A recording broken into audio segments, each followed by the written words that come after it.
ইউনুস সরকারকে পূর্ণ সহায়তার আশ্বাস যুক্তরাষ্ট্র ও কানাডার বিশ্ব মঞ্চে পরিচয় করালেন ৩ সমন্বয়ককে। They are the one creating the new version of Bangladesh. Let's wish them a success. Rohingya সংকট নিরসনে জাতিসংঘে ডক্টর ইউনুসের ৩ প্রস্তাব, ২০০০ কোটি টাকার বেশি অর্থ সহায়তা দেবে যুক্তরাষ্ট্র। সেনা কর্মকর্তা তানজিম হত্যাকাণ্ডে ৬ জনকে গ্রেপ্তার করল আর্মি। ঢাবিতে তোফাজ্জল হত্যায় ১৫ জনের বিরুদ্ধে মামলা।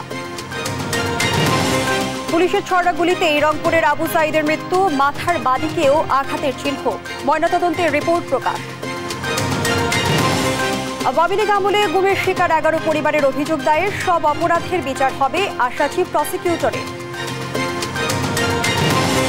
সাবেক মন্ত্রী সাইফুজ্জামানের পাচার করা অর্থ বাংলাদেশে ফেরাতে ব্রিটিশ এমপি আফসানার চিঠি, সম্পদ জব্দের আহ্বান। এবং প্রতিবেশী দেশের রাজনীতি নিয়ন্ত্রণের চেষ্টা করছে না ভারত, মন্তব্য জয়শঙ্করের। বাংলাদেশের সাথে সম্পর্ক থাকবে ইতিবাচক। সংবাদ সন্ধ্যায় দেখছিলেন একেএস টিম টিভার সংবাদ শিরোনাম, সাথে আছি আমি ফারনাজ জুই। এবারে বিস্তারিত। দেশের সংস্কারের বিষয়ে সবাই ঐক্যমত্যে পৌঁছালে এবং ভোটার তালিকা প্রস্তুত হলে নির্বাচনের তারিখ ঘোষণা করা হবে। আইএমএফ এর ব্যবস্থাপনা পরিচালকের সঙ্গে বৈঠকে একথা বলেন ডক্টর মোহাম্মদ ইউনুস। এ সময় রোহিঙ্গা সংকট নিরসনে জাতিসংঘে ৩ প্রস্তাব দিয়েছেন প্রধান উপদেষ্টা। আর ডক্টর ইউনুসের নেতৃত্বের প্রশংসা করে সংস্কার কাজে সহায়তার আশ্বাস দেন কানাডার প্রধানমন্ত্রী জাস্টিন ট্রুডো। আরও জানাচ্ছেন নাফিয়া ফারজানা। জাতিসংঘ সাধারণ পরিষদ অধিবেশনের প্রথম দিনে ব্যস্ত সময় পার করেছেন অন্তর্বর্তী সরকারের প্রধান উপদেষ্টা ডক্টর মোহাম্মদ ইউনুস। অধিবেশনের সাইডলাইনে বাংলাদেশের বন্ধুদের সঙ্গে শুভেচ্ছা বিনিময় করেন প্রধান উপদেষ্টা। এ সময় সুখী ও সমৃদ্ধ ভবিষ্যতের পথে বাংলাদেশের নতুন যাত্রায় বিদেশি বন্ধুদের সহযোগিতা কামনা করেন তিনি। এছাড়া জাতিসংঘ সাধারণ পরিষদের সদস্যপদ লাভের ৫০ বছর পূর্তি উপলক্ষে সংবর্ধনা অনুষ্ঠানে অংশ নেন তিনি। জাতিসংঘ সদর দপ্তরে আন্তর্জাতিক মুদ্রা তহবিল আইএমএফ এর ব্যবস্থাপনা পরিচালক ক্রিস্টালিনা জর্জিভার সঙ্গে বৈঠক করেন তিনি। এ সময় বাংলাদেশের ছাত্র গণ অভ্যুত্থানের মাধ্যমে স্বৈরাচার সরকারের উৎখাত এবং রাষ্ট্র সংস্কারের নির্বাচন, বেসামরিক প্রশাসন, পুলিশ, বিচার বিভাগ, দুর্নীতি বিরোধী এবং সংবিধানে গুরুত্বপূর্ণ সংস্কারের ৬টি কমিশন গঠন সহ নানা পদক্ষেপ তুলে ধরেন ডক্টর ইউনুস। সংস্কার উদ্যোগে সমর্থন জানিয়ে সহায়তার আশ্বাস দেন ক্রিস্টালিনা জর্জিভা। রোহিঙ্গা সংকট নিয়ে জাতিসংঘের কর্মকর্তাদের সঙ্গে উচ্চ পর্যায়ের সভা করেন প্রধান উপদেষ্টা। এ সময় মিয়ানমার থেকে বাংলাদেশে আশ্রয় নেয়া রোহিঙ্গা জনগোষ্ঠীদের নিজ দেশে প্রত্যাবর্তন ইস্যুতে ৩টি প্রস্তাব দিয়েছেন অধ্যাপক ইউনুস। এগুলো হলো রোহিঙ্গা সংকট মোকাবিলায় কর্মপন্থা নির্ধারণে অংশীজনদের নিয়ে সম্মেলন আয়োজন, জাতিসংঘ এবং বাংলাদেশের মধ্যকার জয়েন্ট রেসপন্স প্ল্যান আরও বেগবান এবং সম্প্রদায়টির উপর পরিচালিত গণহত্যার বিচার ও জবাবদিহিতা নিশ্চিত করা। Today, Bangladesh hosts over 1.2 million displaced Rohingyas from Myanmar. Despite hosting the Rohingyas with great empathy, a densely populated Bangladesh has been incurring so much in terms of social, economic and environmental costs. These culminate in a series of traditional and non-traditional security risks for us. Much of our own development gains are at stake. এর আগে কানাডার প্রধানমন্ত্রী Justin ট্রুডোর সঙ্গে সৌজন্য সাক্ষাৎ করেন প্রধান উপদেষ্টা।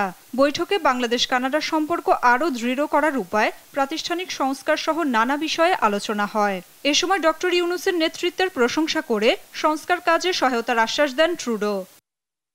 এছাড়া ইতালির প্রধানমন্ত্রী জর্জিয়া মেলোনি এবং পাকিস্তানের প্রধানমন্ত্রী শেহবাজ শরীফের সঙ্গেও আলাদা বৈঠক করেন প্রধান উপদেষ্টা। দিনের শুরুতে জাতিসংঘ মহাসচিব আন্তোনিও গুতেরেস আয়োজিত সংবর্ধনায় যোগ দেন ডক্টর ইউনুস। সেখানে জাতিসংঘ সাধারণ পরিষদের ৭৯তম অধিবেশনে যোগদানকারী বিশ্ব নেতাদের স্বাগত জানান সংস্থাটির মহাসচিব। নাফিয়া ফারজানা, দেশ টিভি, নিউজ ডেস্ক।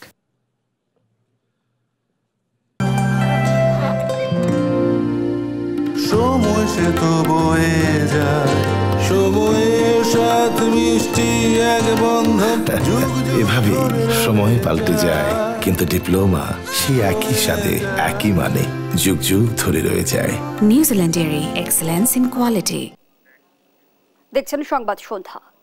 বাংলাদেশ অন্তর্বর্তী সরকারকে পূর্ণ সমর্থন জানিয়েছে যুক্তরাষ্ট্র। অন্তর্বর্তী সরকারের প্রধান উপদেষ্টা প্রফেসর মোহাম্মদ ইউনূসের সঙ্গে জাতিসংঘ সদর দপ্তরে দ্বিপক্ষীয় বৈঠক করেন মার্কিন প্রেসিডেন্ট জো বাইডেন। এতে নিজ দেশের সমর্থনের কথা জানান তিনি। ইতিহাসে এই প্রথম জাতিসংঘের অধিবেশনের ফাঁকে বাংলাদেশে কোনো শীর্ষ নেতার সঙ্গে বৈঠক করলেন যুক্তরাষ্ট্রের প্রেসিডেন্ট। শামীমা আক্তারের প্রতিবেদন। এক ঐতিহাসিক মুহূর্ত। ইতিহাসে প্রথমবারের মতো মার্কিন প্রেসিডেন্টের সঙ্গে বৈঠক করলেন বাংলাদেশের সরকার প্রধান। নিউ ইয়র্কে জাতিসংঘের সাধারণ পরিষদের অধিবেশনের ফাঁকে অন্তর্বর্তী সরকারের প্রধান উপদেষ্টা ডক্টর মোহাম্মদ ইউনূসের সঙ্গে দ্বিপাক্ষিক বৈঠক করেন যুক্তরাষ্ট্রের প্রেসিডেন্ট জো বাইডেন। স্থানীয় সময় মঙ্গলবার 11টায় এই বৈঠক শুরু হয়। মাত্র কয়েক মিনিটের এই বৈঠকে দুজনকে বেশ হাস্যোজ্জ্বল দেখা যায়। দ্বিপাক্ষিক আলোচনায় বিশেষ গুরুত্ব পায় বাংলাদেশের সংস্কার ইস্যু। এ সময় ডক্টর ইউনূসের নেতৃত্বাধীন সরকারকে পূর্ণ সমর্থন দেন জো বাইডেন। এমনকি বাংলাদেশের যে কোনো প্রয়োজনে পাশে থাকার আশ্বাস দেন যুক্তরাষ্ট্রের সরকার প্রধান। এছাড়া হাসিনা সরকারের আমলে সব ধরনের নিপীড়নের বিরুদ্ধে শিক্ষার্থীদের সাহসী ভূমিকা ও নতুন দেশ বিনির্মাণে তাদের গুরুত্বপূর্ণ অবদানের কথা তুলে ধরেন professor Yunus. Shamima Akhtar, Desh TV, Dhaka. Clinton Global ইনিশিয়েটিভে শেখ হাসিনার সরকারের সময়ে বাংলাদেশের গণঅভ্যুত্থান তুলে ধরেছেন প্রধান উপদেষ্টা ডক্টর মোহাম্মদ ইউনূস। এ সময় বিশ্বমঞ্চে বাংলাদেশের বৈষম্য বিরোধী ছাত্র আন্দোলনের 3 সমন্বয়ককে পরিচয় করিয়ে দেন শান্তিতে নোবেল জয়ী। যুক্তরাষ্ট্রের স্থানীয় সময় মঙ্গলবার ওই অনুষ্ঠানে হিলারি ও ক্লিন্টনের সঙ্গে দীর্ঘদিনের বন্ধুত্বের কথা স্মরণ করেন ডক্টর ইউনূস। লুৎফর কবিরের report. The youngest citizens of Bangladesh, Mohammed Yunus. Clinton global initiative মঞ্চে এভাবেই বাংলাদেশের অন্তর্বর্তী সরকারের প্রধান উপদেষ্টা ডক্টর মোহাম্মদ ইউনূসকে বক্তব্য রাখার অনুরোধ জানান সাবেক মার্কিন প্রেসিডেন্ট বিল ক্লিন্টন। মঞ্চে করতালিতে তাকে স্বাগত জানান উপস্থিতরা। বিল ক্লিন্টন ও হিলারির সঙ্গে দীর্ঘদিনের সম্পর্কের কথা তুলে ধরেন ডক্টর ইউনূস। এ সময় কিছুটা আপ্লুত হয়ে পড়েন এই Nobel Joyee. You've heard a lot of stories about Bill Clinton, but probably many people don't know the story that I know. And I saw him very close range, what he is all about. And I'm so proud to be his friend and Hillary's friend. Doctor ইউনূসকে কাছে টেনে লম্বা সময়ের বন্ধুত্বের কথা স্মরণ করেন বিল ক্লিন্টনও। I'm very, very proud of you, very grateful for you. And I think all of us should wish Bangladesh well and do what we can to support them. Somebody has to fund the first loans, you know, then the rest get repaid. এ সময় গ্রামীণ প্রতিষ্ঠান প্রসঙ্গে মঞ্চে কথা বলেন doctor Yunus. বলেন যুক্তরাষ্ট্রে 35টি শাখা রয়েছে গ্রামীণ আমেরিকার। একই সঙ্গে নিজের স্বপ্নের কথাও তুলে ধরেন তিনি। Now Grameen America has 35 branches all over the United States. Every major city has a Grameen Bank branch. Leaders স্টেজে বৈষম্য বিরোধী ছাত্র আন্দোলনের 3 শিক্ষার্থীকে মঞ্চে ডেকে আনেন ডক্টর ইউনূস। তরুণ এ প্রজন্মের হাত ধরেই নতুন বাংলাদেশের সূচনা বলে বর্ণনা করেন Nobel Joyee. They shook the whole country by their speeches, by their dedication, their commitment. They said, you can kill us anytime you want, but we are not giving up. They are the one creating the new version of Bangladesh. Let's wish them a success. Lutfor Kabir, news desk, Desh TV. এদিকে রোহিঙ্গা সংকট মোকাবেলায় নতুন করে $199 million সহায়তার ঘোষণা দিয়েছে যুক্তরাষ্ট্র। জাতিসংঘ অধিবেশনের সাইডলাইনে রোহিঙ্গা সংকট নিয়ে উচ্চ পর্যায়ের বৈঠকে এর সহায়তার ঘোষণা দেন দেশটির বেসামরিক নিরাপত্তা, গণতন্ত্র এবং মানবাধিকার বিষয়ক আন্ডার সেক্রেটারি আজরা জিয়া। যুক্তরাষ্ট্রের পররাষ্ট্র দপ্তরের এক বিজ্ঞপ্তিতে এ তথ্য নিশ্চিত করা হয়।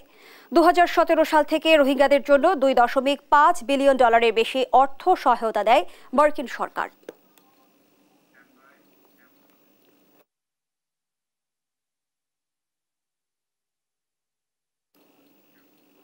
লেফটেন্যান্ট তানজিম সারোয়ার নির্জন হত্যায় সরাসরি সম্পৃক্ত 6 জনকে আটক করেছে সেনাবাহিনী। বুধবার আন্তঃবাহিনী জনসংযোগ পরিদপ্তর আইএসপিআর এর পাঠানো এক সংবাদ বিজ্ঞপ্তিতে এ তথ্য জানানো হয়। আইএসপিআর জানায় কক্সবাজারের চকরিয়ায় ডাকাতি প্রতিরোধ অভিযানের সময় সোমবার দিবাগত রাত 3টায় সেনাবাহিনীর লেফটেন্যান্ট তানজিম সারোয়ার নির্জন শহীদ হন। ওই এলাকায় চিরুনি অভিযান চালিয়ে সেনাবাহিনী ঘটনার সঙ্গে জড়িত 6 জনকে আটক করে। এ সময় তাদের কাছ থেকে 2টি দেশীয় আগ্নেয়াস্ত্র, বিভিন্ন ধরনের 11 রাউন্ড গুলি, হত্যাকাণ্ডে ব্যবহৃত একটি ছুরি, একটি পিকআপ এবং একটি মোটরসাইকেল উদ্ধার করা হয়। জিজ্ঞাসাবাদে জানা যায় আটকদের মধ্যে 4 জন প্রত্যক্ষভাবে সংগঠিত অপরাধের সঙ্গে জড়িত ছিলেন, বাকি 2 জন তথ্য দিয়ে সহায়তা করেছেন। আটক 6 জনকে চকরিয়া থানা পুলিশের কাছে হস্তান্তর করা হয়েছে।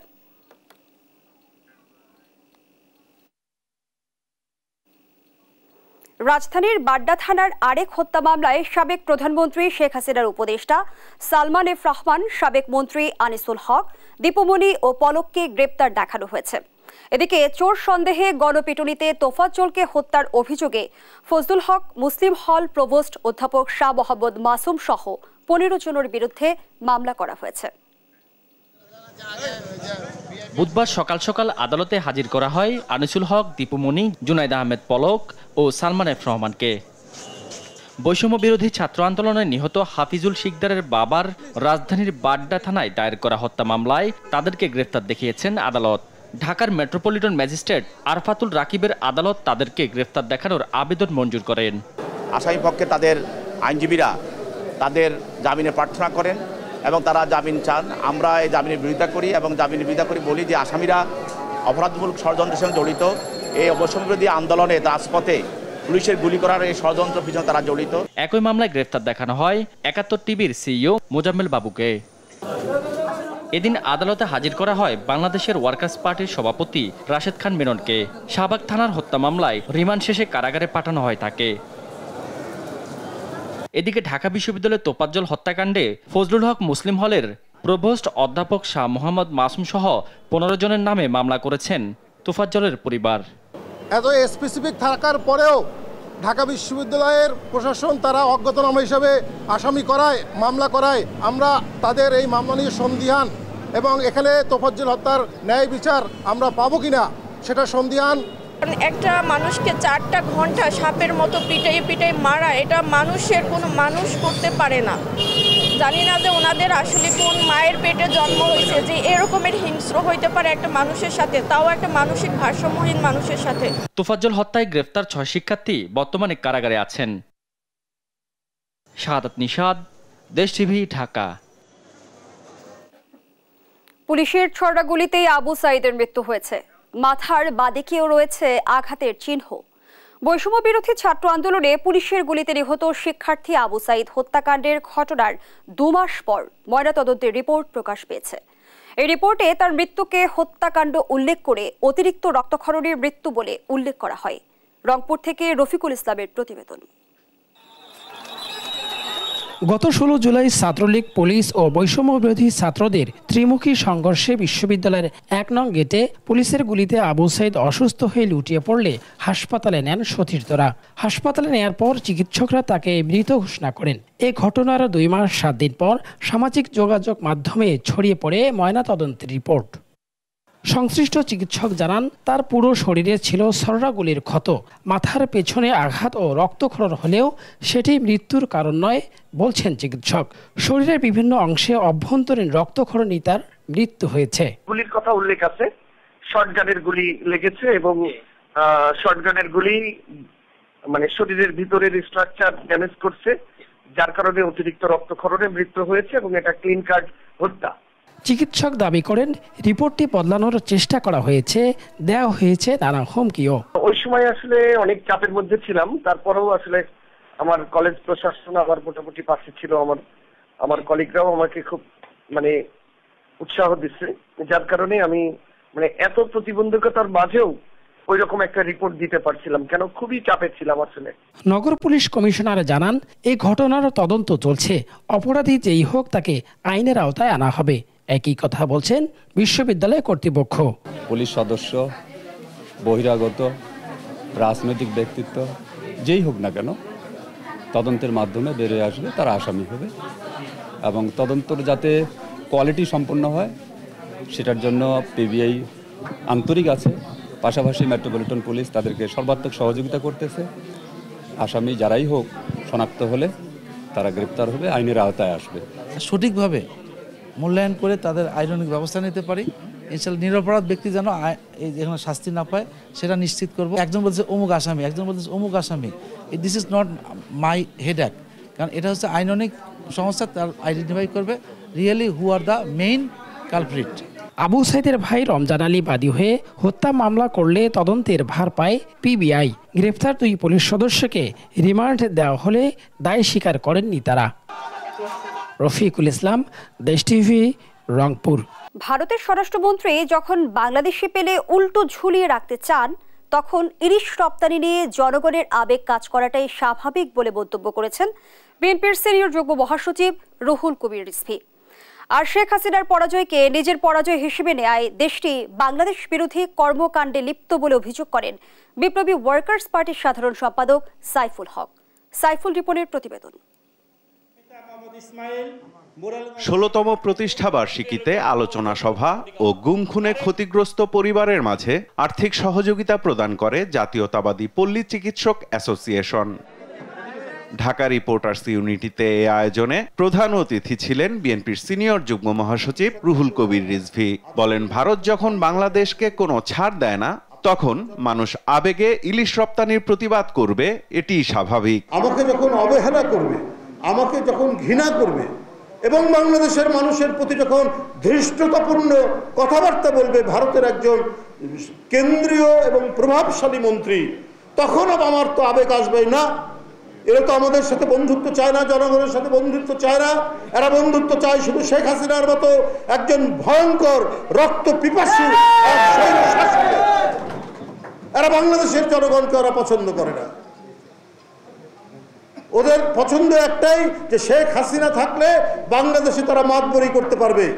রাজধানীর বিএসএমএমইউ হাসপাতালে চিকিৎসাধীন নাগরিক ঐক্যের সভাপতি মাহমুদুর রহমান মান্নার শারীরিক অবস্থার খোঁজ খবর নিতে যান বিএনপির স্থায়ী কমিটির সদস্য ডক্টর আব্দুল মঈন খান। পরে তিনি সাংবাদিকদের বলেন, মানুষের মৌলিক অধিকার ফিরিয়ে দিতে হবে। স্বৈরাচারী সরকার এই বাংলাদেশ থেকে পালিয়ে যেতে বাধ্য হয়েছে। আজকে আমরা চাই যে মানুষের সেই অধিকার সম্পূর্ণভাবে নতুন করে পুনঃপ্রতিষ্ঠিত হোক। রাজধানীর সেগুনবাগিচায় দলীয় কার্যালয়ে সাংবাদিকদের সাথে কথা বলেন বিপ্লবী ওয়ার্কার্স পার্টির সাধারণ সম্পাদক সাইফুল হক। এ সময় গণ অভ্যুত্থান থেকে জনগণের দেয়া বার্তা ও অনুধাবনে ভারতের নীতি নির্ধারকদের আহ্বান জানান তিনি। তাদের পরাজয় হিসাবে তারা হয়তো বিবেচনা করছেন। সেজন্য আমরা দেখছি যে এই অভ্যুত্থানের 1.5 মাস পরেও তাদের বাংলাদেশ বিরোধী বহুমুখী তৎপরতা এখনো পর্যন্ত অব্যাহত আছে। আগের মতো তারা যেভাবে এটা অনুগত রাষ্ট্র হিসাবে বিবেচনা করে বাংলাদেশে তারা যা খুশি তারা তাই করতে পারবেন বলে ভেবেছিলেন, এই রকম নীতি চিন্তা দৃষ্টিভঙ্গি থেকে মনস্তাত্ত্বিক জায়গা থেকে ভারতের নীতি নির্ধারকদের আজকে বেরিয়ে আসা দরকার। রাজনৈতিক কর্মকাণ্ডে সেনাবাহিনীর না জড়ানোর বিষয়ে সেনাবাহিনী প্রধান জেনারেল ওয়াকারুজ্জামানের মন্তব্যের বিষয়েও কথা বলেন সাইফুল হক। এই বক্তব্যের মধ্য দিয়ে আমার ধারণা যে অন্তর্বর্তী সরকার তাদের কাজেও তারা অনেক বেশি আত্মবিশ্বাস পাবেন। তারা, কারণ এটা নিয়ে নানা ধরনের কিছু প্রত্যক্ষ পরোক্ষ অনুমান ছিল, কারো কারো নানা প্রশ্ন ছিল, সন্দেহ ছিল। সাইফুল রিপন, দেশ TV, Dhaka. Mr. Noodles, amazing taste. Mr. Noodles, enjoy the best. দেখছেন সংবাদ সন্ধ্যা। গুমি জড়িতদের বিচার চেয়ে এবার আন্তর্জাতিক অপরাধ ট্রাইব্যুনালে মানবতা বিরোধী অপরাধের অভিযোগ দায়ের করেছে ভুক্তভোগী 11টি পরিবার। এতে অভিযুক্ত করা হয় সাবেক প্রধানমন্ত্রী শেখ হাসিনা সহ পতিত সরকারের মন্ত্রী, আইনশৃঙ্খলা বাহিনীর ঊর্ধ্বতন কর্মকর্তাদের। এদিকে ট্রাইব্যুনাল আইনের অধীনে সব অপরাধের বিচার হবে বলে আশাবাদী চিফ প্রসিকিউটর তাজুল ইসলাম। আরো জানাচ্ছেন সাবরিনা মজুমদার। জন্মের পর নিজের বাবা সোহেল নিয়াজি রানাকে দেখার সুযোগ পায়নি শিশু শান নিয়াজি, তাই বাবাকে ফিরে পেতে এবার আন্তর্জাতিক অপরাধ ট্রাইব্যুনালের দ্বারস্থ হয় এই শিশুটি। আমি চাই যে আমার বাবা ফিরে আসুন। আমি ছোটবেলা থেকে ভিডিও আর পিকচার দেখে আমি বাবার পিকচার আর ভিডিও দেখে আমি বড় হয়েছি, বাস্তবে কখনো দেখিনি। শুধু শান নয়, স্বজনকে ফিরে পেতে ট্রাইব্যুনালে হাজির হয়েছে গুম হওয়া পরিবারের সদস্যরা। তাদের কারো ভাই, কারো সন্তান, কারো বা স্বামী হয়েছেন গুমের শিকার। 2020 সালে 4 তারিখে সে ব্যবসার উদ্দেশ্যে বাইরে যায়। পরে কিছু সাদা পোশাকধারী লোক তাকে তুলে নিয়ে যায়। আমার যিনি ভাই হারাইছে ওনার নাম আমিনুল ইসলাম লিটন, ওনাকে টপখানা রোড থেকে র্যাপে নিয়ে যায়, র্যাপ ধরে নিয়ে যায়, ওনাকে 2011 সালে নিয়ে যায়। বুধবার গুমের অভিযোগে ট্রাইব্যুনালে অভিযোগ জমা পড়েছে 11টি। আওয়ামী লীগের আমলে আইন শৃঙ্খলা বাহিনীর পরিচয়ে তুলে নেওয়া হয় তাদের। এতে সাবেক প্রধানমন্ত্রী শেখ হাসিনা, আসাদুজ্জামান খান কামাল, আনিসুল হক, বেনজির আহমেদ সহ সাবেক মন্ত্রী, এমপি এবং আইন শৃঙ্খলা বাহিনীর সদস্যদের অভিযুক্ত করা হয়েছে। তবে গুমের ঘটনা তদন্তে গঠিত 5 সদস্যের কমিশনের প্রতি অনাস্থা জানিয়েছেন পরিবারের সদস্যরা। আন্তর্জাতিক অপরাধ ট্রাইব্যুনালে ন্যায় বিচারের প্রত্যাশা জানান তারা। তাদের যে কাজের যে চিন্তাধারা অনেক বড় লম্বা রাস্তা, সেটা আসলে আমাদের যেই কাজের সাথে ওনাদের যে চিন্তাধারার সাথে এগুলো আমাদের মিলতেছে না। এখানে এখন স্বস্তি পাচ্ছি এটাই যে আমরা এখানে আন্তর্জাতিক অপরাধ ট্রাইব্যুনালে আমাদের যে অবস্থাটার সাথে আন্তর্জাতিক অপরাধ ট্রাইব্যুনালে আমরা এখানে একটা বিচার পাবো। এদিকে শেখ হাসিনা সহ 5 জনের বিরুদ্ধে অভিযোগ দাখিল করেছেন গুমের শিকার হওয়া সুপ্রিম কোর্টের আইনজীবী সোহেল রানা। জানান, আটকে রেখে 6 মাস ধরে চালানো হয় নির্মম নির্যাতন। গুমের বর্ণনাগুলো সব জায়গায় একই, সেম, কিন্তু আপনারা একটা জিনিস খেয়াল করবেন, গুম যে হয় শুধু গুমের এই শাস্তিটা সে ভোগ করে বিষয়টা তা না, এটা এমন একটা বিষয়। গুমের বিষয়টা কিন্তু তার ফ্যামিলি, যে গুম হয় তার ফ্যামিলির প্রত্যেকটি সদস্য এটা এই শাস্তিটা ভোগ করে। গুমের অভিযোগ বিচার করতে আন্তর্জাতিক অপরাধ ট্রাইব্যুনালের আইনি কোনো বাধা নেই বলে জানান চিফ প্রসিকিউটর তাজুল ইসলাম। যেগুলো গুমের ঘটনা হয়েছে, জোরপূর্বক আটকে রাখা হয়েছে বা আদার অ্যাক্টস আন্ডার ইন্টারন্যাশনাল ল, আদার ক্রাইমস আন্ডার ইন্টারন্যাশনাল ল, এরকম সংজ্ঞার মধ্যে যে সমস্ত অপরাধ হয়েছে সেগুলোর ব্যাপারে অবশ্যই আন্তর্জাতিক অপরাধ ট্রাইব্যুনালের জুরিসডিকশন আছে, কিন্তু সেগুলো বিচারের জন্য যথার্থ হবে কিনা সেটা পর্যালোচনার পরে, তদন্তের পরেই বলা যাবে। তবে এখানে আসা যাবে, এটা আপনাদেরকে আমরা জানাচ্ছি। সব আয়নাঘর বা গোপন বন্দিশালা খুঁজে বের করার দাবি জানায় ভুক্তভোগী পরিবারগুলো। সাবিনা মজুমদার, দেশ টিভি, ঢাকা। আন্তর্জাতিক অঙ্গনের খবর। বাংলাদেশের সাবেক ভূমিমন্ত্রী সাইফুজ্জামানের ব্রিটেনে অর্থ পাচারের তদন্ত চেয়ে দেশটির ন্যাশনাল ক্রাইম এজেন্সিকে চিঠি দিয়েছেন ব্রিটিশ বংশোদ্ভূত বাংলাদেশি এমপি আফসানা বেগম। মঙ্গলবার চিঠিতে অবৈধভাবে অর্জিত সব সম্পদ জব্দ করে বাংলাদেশকে ফিরিয়ে দেওয়ার অনুরোধও জানিয়েছেন তিনি। আরো জানাচ্ছেন আফরিন মৌ। আমি সাইফুজ্জামান চৌধুরী, মন্ত্রী, ভূমি মন্ত্রণালয় প্রস্তাব করছি যে শেখ হাসিনার সরকারের আমলের সাবেক ভূমিমন্ত্রী সাইফুজ্জামান চৌধুরী যুক্তরাষ্ট্র থেকে শুরু করে যুক্তরাজ্য, বাদ যায়নি দুবাইও, দেশের অর্থ লুট করে সেখানে গড়েন পাহাড় সমান সম্পত্তি। এর মধ্যে শুধু ব্রিটেনেই প্রায় 150 মিলিয়ন পাউন্ড মূল্যের 280টিরও বেশি সম্পত্তি নিয়ে গড়ে তুলেছেন রিয়েল এস্টেট সাম্রাজ্য। আর এ খবর আন্তর্জাতিক গণমাধ্যম আল জাজিরায় প্রকাশের পর থেকে বাংলাদেশ জুড়ে চলছে সমালোচনার ঝড়। ইতোমধ্যে তদন্ত শুরু করেছে দুর্নীতি দমন কমিশন দুদক।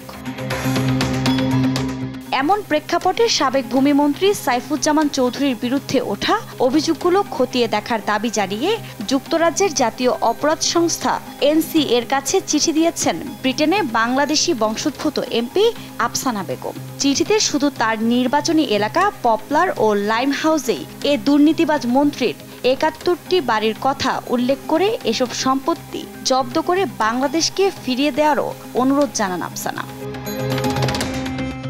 মঙ্গলবার পাঠানো ওই চিঠিতে সাইফুজ্জামানের যেসব সম্পত্তি যুক্তরাজ্যে অবৈধভাবে এনেছেন সে বিষয়ে এনসিএ কি পদক্ষেপ নিচ্ছে তাও জানতে চান তিনি।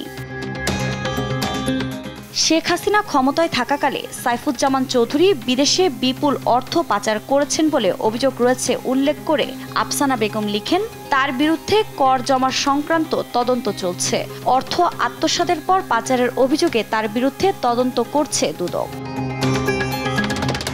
এছাড়াও যুক্তরাজ্যে তার সব অর্থ ফ্রিজ ও প্রত্যর্পণ করা শুধু ন্যায় বিচারের জন্যই নয়, বাংলাদেশের জনগণের অধিকারের জন্য অত্যন্ত গুরুত্বপূর্ণ উল্লেখ করে আফসানা বলেন, এটি যুক্তরাজ্যের সুনাম ও আন্তর্জাতিক অবস্থানের জন্য গুরুত্বপূর্ণ। যুক্তরাজ্যের সাধারণ নির্বাচনে এবার নিরঙ্কুশ জয় পেয়েছে লেবার পার্টি। এবারের নির্বাচনে লেবার পার্টির মনোনয়নে জয়লাভ করেছেন বাংলাদেশি বংশোদ্ভূত 4 প্রার্থী। তার মধ্যে একজন আফসানা বেগম। পূর্ব লন্ডনের পপলার অ্যান্ড লাইমহাউস আসন থেকে লেবার পার্টির মনোনয়নে দ্বিতীয়বারের মতো জয় পান তিনি। আফরিন মৌ, নিউজ ডেস্ক, দেশ টিভি।